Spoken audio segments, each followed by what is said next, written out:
ஓம் சாந்தி. ஆத்மாவாகிய நான் இப்போது இந்த அமைதியான சூழலில் எனது எண்ணங்கள் அனைத்தையும் ஒருநிலைப்படுத்துகின்றேன். இந்த ஆன்மீக சூழலில் சாதகமான எண்ணங்களை உருவாக்குகின்றேன்.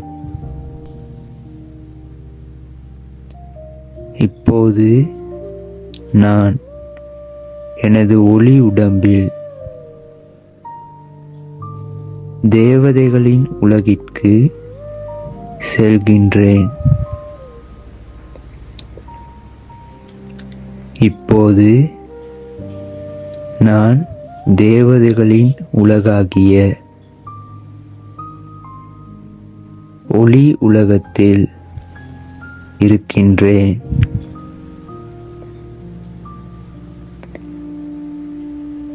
இப்போது என்னை நான் மிகவும் லேசாக உணர்கின்றேன்.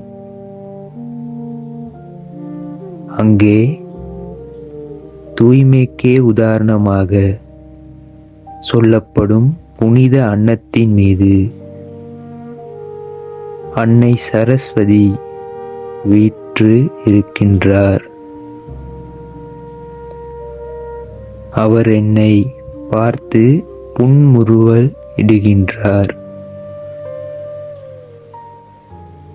அப்போது என் மனதில் இருந்த வீணான எதிர்மறையான எண்ணங்கள் அனைத்தும் தடம் தெரியாமல் அழிகின்றது. அவரது தோற்றத்தை நான் காண்கின்றேன்.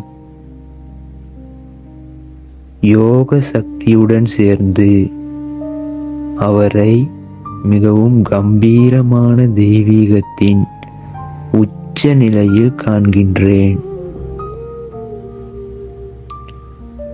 அவரின் அருகே செல்ல செல்ல அவரின் தவத்தின் உச்ச நிலை என் மனதை வெகுவாக ஈர்க்கின்றது. என்ன ஒரு மாயாஜாலம்! அவரது தெய்வீக தோற்றத்திலே முழுமையான அமைதியில் குளிர்ச்சி அடைகின்றேன். என்ன ஒரு அற்புதம்!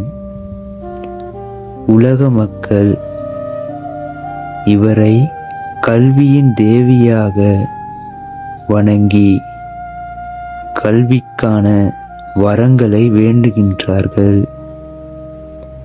ஆனால் நான் அவரது அருகில் ஞான அமிர்தம் பெறுவதற்கான வாய்ப்பு கிடைத்திருக்கின்றது.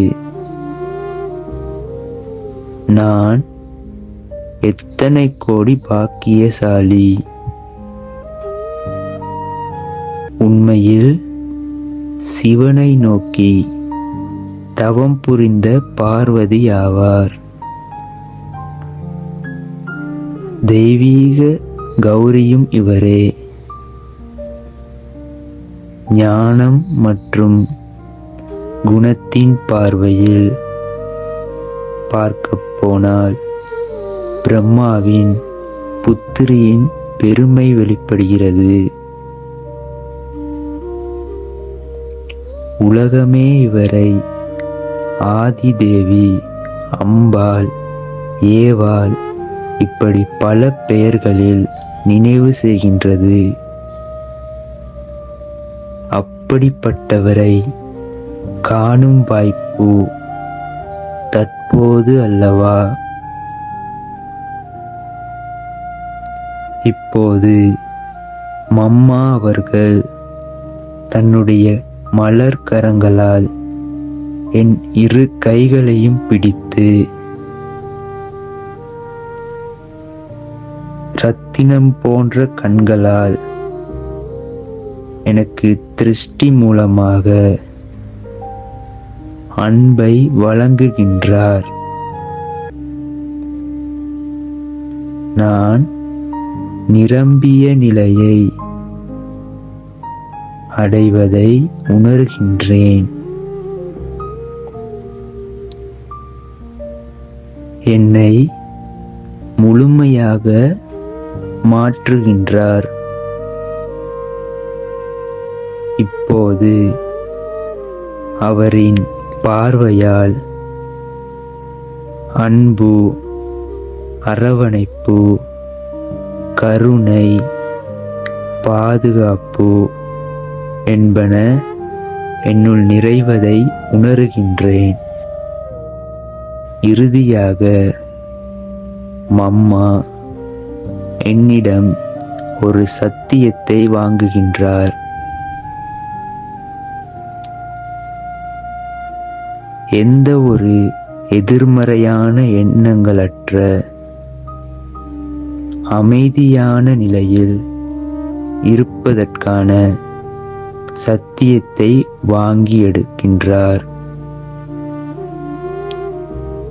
மம்மா தனது கரங்களை எனது தலை மீது வைத்து ஆசீர்வதிக்கின்றார். இப்போது நான் அவரிடமிருந்து பல ஆன்மீக பொக்கிஷங்களை எடுத்துக்கொண்டு திரும்ப வருகின்றேன். ஓம் சாந்தி.